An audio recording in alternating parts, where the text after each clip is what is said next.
A key player in one of the world's biggest international money laundering and bribery schemes found guilty. Roger Ng, a former managing director at Goldman Sachs, now a convicted fraudster and money launderer.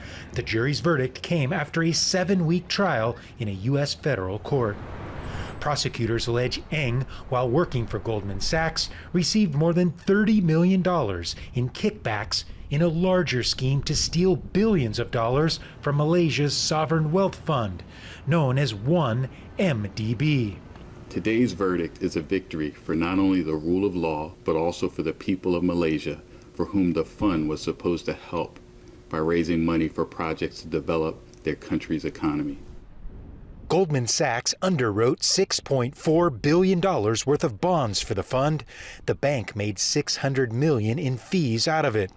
Ng was accused of helping divert more than $4 billion from the fund to Malaysian government officials and others through bribes for future business.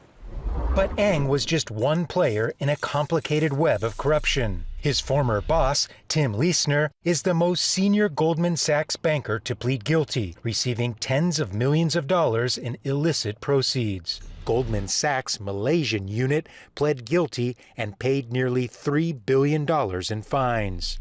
Former Malaysian Prime Minister Najib Razak, convicted in 2020 of money laundering and corruption, was sentenced to 12 years in prison.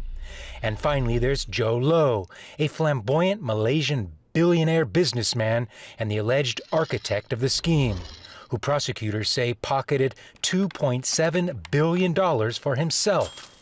He's still on the run from authorities. Analysts say it was one of the biggest corruption schemes ever.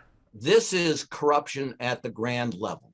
Unlike most sovereign wealth funds where you actually have wealth and you invest it, this was largely borrowing money from other folks to allegedly invest it, but according to multiple governments, to actually siphon it off. Now that Ng has been convicted, it's up to the judge to decide what his punishment will be. That will happen at a later date. Ng, who's 49 years old, faces up to 30 years in prison. Gabriel Elizondo, Al Jazeera, New York.